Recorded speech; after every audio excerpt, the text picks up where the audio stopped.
Hello, welcome back. इससे पहले हमने इस टॉपिक में प्रतिरोध के बारे में पढ़ा था, है ना। प्रतिरोध मतलब होता है किसी चालक के तार में जो चालक तार जो भी होता है उसके मार्ग में जो आपका क्या होता है, रुकावट होता है, उस रुकावट को हम लोग क्या कहते हैं, आपका प्रतिरोध। तो इसके बारे में मैंने आपको पहले पढ़ा चुका है ना। तो प्रतिरोध अकॉर्डिंग टू ओम के नियम से आपका V = R = V by R या फिर R = ml by m in square n e square a into t होता है। इसका मात्रक जो होता है वो जनरली आपको पता है ओम होता है, और विमीय सूत्र जो होता है वो ml² t - 3 - 2। इसके बारे में मैंने आपको बता चुका था। अब यहाँ पे विद्युत चालकता है ना, इलेक्ट्रिक कंडक्ट। तो यहां से आपका चालकता जो होता है वो आपका क्या हो जाएगा, इस चीज को हमको G से रिप्रेजेंट करते हैं, और प्रतिरोध के व्युत्क्रम को कहा जाता है विद्युत चालकता। ठीक है, तो यहाँ पे इसका जो मात्रक होता है बस यही है कि प्रतिरोध के व्युत्क्रम को विद्युत चालकता, और इसका मात्रक जो होता है आपका, चूंकि ये ओम होता है, ठीक है, तो यहाँ से ओम क्या हो जाएगा, इनवर्स, या इसको प्रति ओम कहा जाता है। ये ओम इनवर्स हो सकता है या प्रति ओम कहा जा सकता है, ठीक है, या फिर इसको ओम भी कहा जाता है। जाहिर सी बात है, इसका विमीय सूत्र जो होगा, मात्रक तो मैंने आपको बता दिया है ना, और इसका जो सूत्र होगा वह 1/, होगा। और 1/, मतलब इस चीज को देख सकते हैं, 1 कर दूंगा तो ऊपर जाएगा, तो m का घात ऋण 1, l का घात ऋण 2, जो ऋण है वो धन होगा, जो धन है वो ऋण होगा, t का घात 3 और a का घात 2, ये हो जाता है आपका विद्युत चालकत्व। तो विद्युत चालकत्व मतलब आपका प्रतिरोध के आपका क्या हो जाएगा, जो व्युत्क्रम होगा उस प्रतिरोध के व्युत्क्रम को विद्युत चालकत्व कहते हैं। उसके बाद आता है यहाँ पे, ध्यान से देखिएगा, प्रतिरोधकता।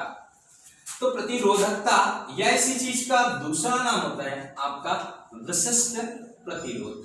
तो प्रतिरोधकता या विशिष्ट प्रतिरोध क्या चीज होता है ना। तो विशिष्ट प्रतिरोध या फिर इसको रेजिस्टिविटी कहा जाता है। अब देखिए, जैसे एक चालक तार है, ध्यान दीजिएगा, प्रतिरोध मतलब मार्ग में रुकावट होता है। अब यहाँ पे ये दो चीजों पर, यहाँ पे एक L होता है और A होता है, ठीक है।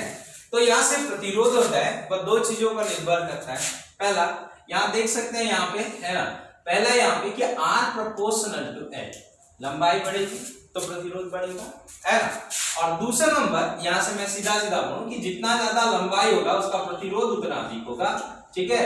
और दूसरा नंबर यहां होगा कि R inverse proportional to 1 area of cross section, मतलब उसका जो क्षेत्रफल है वो बढ़ेगा तो प्रतिरोध कम होगा, ठीक है। तो यहाँ पे एक साथ लिखते हैं, तो R = L by कितना, A। अब देखिए R = यहाँ पे क्या होगा, ρL by कितना हो जाएगा, A हो जाएगा। तो ρL by A यहां से, है ना। अब यहाँ पे इस रो को कहा जाता है, इस रो को हम लोग यहाँ पे विशिष्ट प्रतिरोध या फिर आपका क्या हो जाएगा, प्रतिरोध या फिर प्रतिरोधकता कहते हैं। तो यहां से विशिष्ट प्रतिरोध या प्रतिरोधकता। अब विशिष्ट प्रतिरोध या प्रतिरोधकता का डेफिनेशन देखिए, कांस्टेंट का डेफिनेशन जब भी दिया जाता है किसी कांस्टेंट का, तब दो चीजों वहां पे हम लोग क्या करते हैं, वहां एकांक करना पड़ता है। यदि मान लेते हैं कि उसकी लंबाई कितना हो, एकांक हो, यदि यहाँ पे इसका एरिया ऑफ क्रॉस सेक्शन क्या हो, एकांक हो, तब यहाँ पे थोड़ा सा ध्यान दीजिएगा, है ना, कि एकांक यहाँ पे 1 मीटर हो और यहाँ पे एक क्या हो जाएगा, मीटर स्क्वायर यहाँ पे मैं बोल सकता हूँ, है ना। तो एकांक हो तब यहाँ से क्या हो जाएगा, R = कितना होगा, रो। ध्यान से समझिएगा परिभाषा। किसी चालक की जो विशिष्ट प्रतिरोध होती है, रो को प्रतिरोध या प्रतिरोधकता, है ना, किसी चालक की जो विशिष्ट प्रतिरोध होती है वह विशिष्ट प्रतिरोध उसके एकांक लंबाई और एकांक क्षेत्रफल में उपस्थित प्रतिरोध को, एकांक लंबाई और एकांक क्षेत्रफल में, ये दोनों का एक बोला, एकांक लंबाई तथा एकांक क्षेत्रफल में उपस्थित प्रतिरोध को प्रतिरोधकता कहा जाता है। तो ये आप उसका क्या होगा, प्रतिरोधकता का क्या होता है, परिभाषा यहाँ पे होगा, है ना। तो परिभाषा यहाँ पे फिर से कि किसी चालक के एकांक लंबाई और एकांक क्षेत्रफल में उपस्थित प्रतिरोध को प्रतिरोधकता कहा जाता है। अब इसका हम लोग मात्रक देख लेते हैं, है ना। तो यहाँ रो इक्वल टू क्या हो जाएगा, देखिए यहाँ पे आर ए बाई कितना होगा एल, जाहिर सी बात है आर का क्या होता है ओम, है ना, और इसका क्या होगा मीटर स्क्वायर, एल का क्या होगा मीटर, एक को कटेगा तो ये क्या हो जाएगा ओम मीटर, है ना।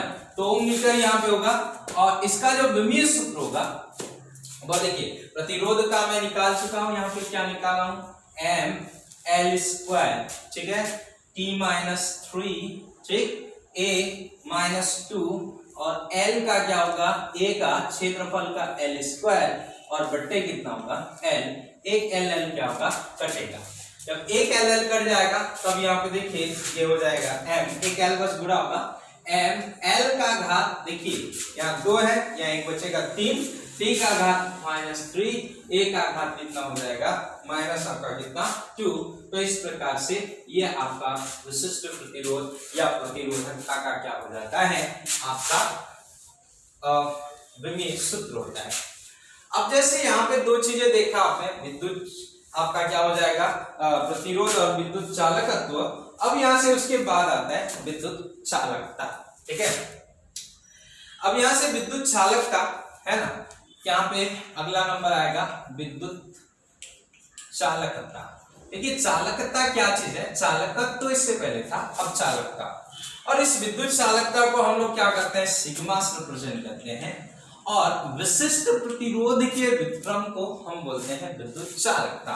ये देखिए सिग्मा इक्वल टू 1/रो, अदरवाइज मैं रो का यहाँ वैल्यू रख दूंगा, रो इक्वल टू आपका आर ए बाई कितना आया है एल आया है, तो यहाँ आर ए बाई कितना होगा एल, ऐसा भी हो सकता है ना। जैसी बात है इसका जो मात्रक होगा वह मात्रक क्या हो जाएगा सिग्मा, जो होता है 1/ कितना होगा ओम मीटर, तो है ना। यहाँ पे जिस चीज को आपका कहा जाता है प्रति ओम, है ना, और आपका क्या होगा मीटर, तो प्रति ओम मीटर ऐसा भी बोल सकते हैं, या 1/ओम का यहाँ पे ओम भी कहा जाता है, और आपका क्या होगा प्रति मीटर। तो ऐसा आपका क्या हो जाएगा इस चीज का यहाँ पे हो जाएगा। जाहिर सी बात है इसका जो विमीय सूत्र होता है ना, वह विमीय सूत्र क्या चीज हो जाएगा, बस यही काम है उसका, जो भी होता है उसका उल्टा। तो यहाँ पे देखिए यहाँ पे जो हो रहा है ना, उसका ऑपोजिट हो जाएगा, m का घात ऋण कितना 1, l का घात ऋण कितना 3, t का घात धन कितना 3, a का घात कितना 2। बस आपको समझना ये है कि जो धन है वो ऋण है, और जो ऋण है वो आपका क्या होगा धन। तो 4 चीजें मैंने आपको बताया, प्रतिरोध, विद्युत चालकत्व, प्रतिरोधकता और विद्युत चालकता। थोड़ा आगे देख लेते हैं विद्युत चालकता और धारा घनत्व में संबंध। तो यहाँ से एक चालक है जिसकी लंबाई l है, उसका क्षेत्रफल कितना है a, ठीक है। तब यहाँ से क्या होगा विशिष्ट प्रतिरोध मान लेते हैं इसका है ना। तो यहाँ पे विशिष्ट जो प्रतिरोध होता है या प्रतिरोधकता, तो विशिष्ट प्रतिरोध रो इक्वल टू क्या हो जाता है आपका क्या होगा आर ए बाई कितना एल, ये क्वेश्चन नंबर कितना हो जाएगा फर्स्ट, यहाँ से हो जाएगा, ठीक है। एक चीज हम लोग जानते हैं जैसे कि आपको पता है ओम का नियम होता है, तो ओम का नियम यहाँ पे होता है V इक्वल टू क्या होता है आई, आर होता है, तो R equal to V by कितना हो जाएगा I होगा। तो फ्रॉम इक्वेशन 1 समीकरण कितना हो जाएगा 1 से, यहाँ पे आपका क्या हो जाएगा रो इक्वल टू, यहाँ पे R की जगह V बाई कितना कर देंगे I, और इनटू कितना हो जाएगा A बाई कितना होगा L। अब देखिए इसमें एक काम कर लेते हैं, हम एक चीज जानते हैं कि विभव प्रवणता, ठीक है। तो विभव प्रवणता जो होता है वह आपका क्या होता है E equal to V by कितना हो जाएगा L होता है। तो E equal to V by L जैसे ही होता है, तो रो इक्वल टू देखिए मैं थोड़ा एडजस्ट कर देता हूँ V by L into A by कितना R, ये हो जाता है। अब रो इक्वल टू यहाँ पे क्या होगा इसके जगह E हो जाएगा, ठीक है। अब यहाँ पे A बाई कितना होता है I हो जाएगा। अब ये जो A बाई I होता है, एक चीज आप जानते हैं धारा घनत्व, तो धारा घनत्व J इक्वल टू क्या होगा I बाई A होता है ना, J equal to I by A, पर यहाँ पे A बाई I है तो 1/, कितना हो जाएगा J। यहाँ से हम लोग इस चीज को 1/, क्या कर सकते हैं J आपका कर सकते हैं। तो J इक्वल टू यहाँ पे अगर हम लोग करना चाहेंगे है ना, तो यहाँ से आपका क्या होगा J इक्वल टू, अगर मैं यहाँ पे करना चाहूंगा तो E इंटू 1/रो। ये देखिए 1/रो जो होता है, अभी मैंने चालकता आपको बताया है ना, तो विद्युत चालकता होता है। आपको पता है विद्युत चालकता, तो विद्युत चालकता जो होता है वो आपका सिग्मा से रिप्रेजेंट किया जाता है विशिष्ट प्रतिरोध का व्युत्क्रम को। तो J इक्वल टू क्या होगा, E इंटू कितना सिग्मा, इसी को कहा जाता है धारा घनत्व। यहाँ पे J हुआ धारा घनत्व है ना, और विद्युत चालकता यहाँ पे सिग्मा में क्या होता है संबंध होता है। आशा करता हूं आपको वीडियो समझ में आया आपका।